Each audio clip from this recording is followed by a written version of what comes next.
I'm Lisa Kravitz, she, her, and I'm 60 years old. I'm from Oklahoma.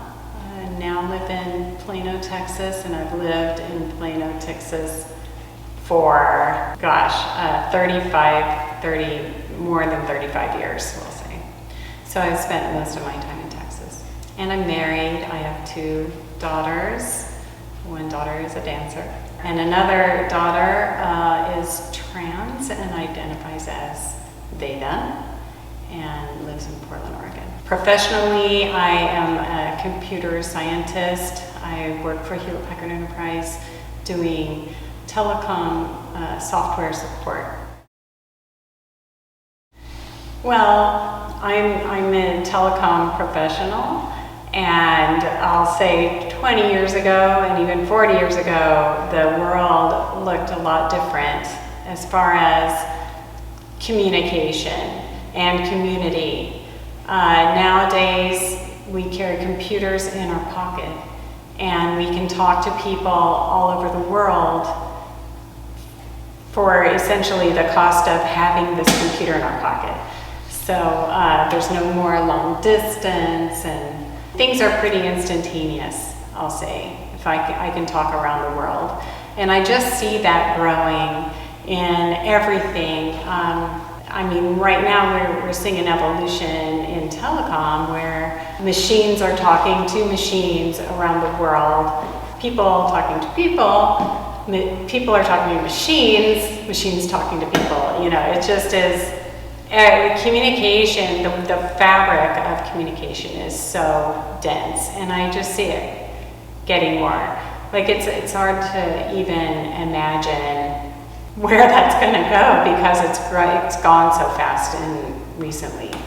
So for arts, I see the ability to open the eyes of people that wouldn't normally be able to participate or be entertained by certain artistic things, like including dance, but also literature and music and visual arts, all of it combined. Well, right now the world is in a rough state, mainly because we had a pandemic. But the pandemic, even though was devastating, it did push technology in order to help the world process better when people have to be isolated from each other.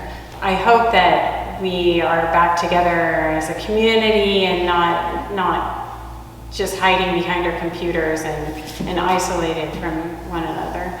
The other thing that is affecting me right now is a war in Ukraine, where Russia is invading their neighbor. And I have coworkers in Russia that I love, and they're great people and have nothing to do with this war, but have had to be let go from our company because of sanctions against Russia. So what I would like to see in the future is that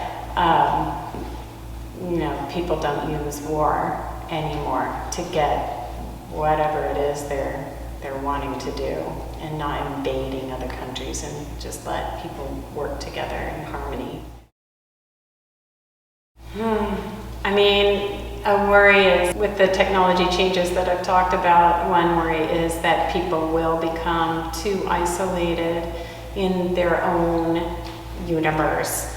Like with virtual reality, it's such a cool technology, and it's fun, but it's isolating in a way, because even if you're interacting with other people, you're interacting with their icon, their avatars, not the actual physical person. So that would be something that I would worry about, is isolating based on using technology instead of actual touching. Another thing is convenience too. Convenience is great, and I tell you, I have shopped online so much, but I'm worried that people will become less physical, less healthy. That'd be a worry that I have. That's Utopia.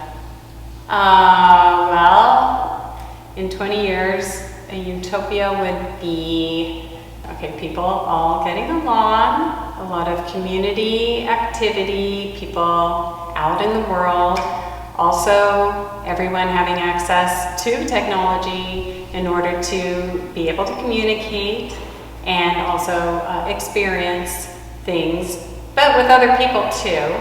Also, when I think of utopia, I definitely think of nature. So, going back to the other one, fear is that we lose a lot of nature. And we just got back from, just to say, we just got back from the Appalachian Trail in the Smoky Mountains in Tennessee, and it was beautiful. And I would surely hate for that beauty to be lost.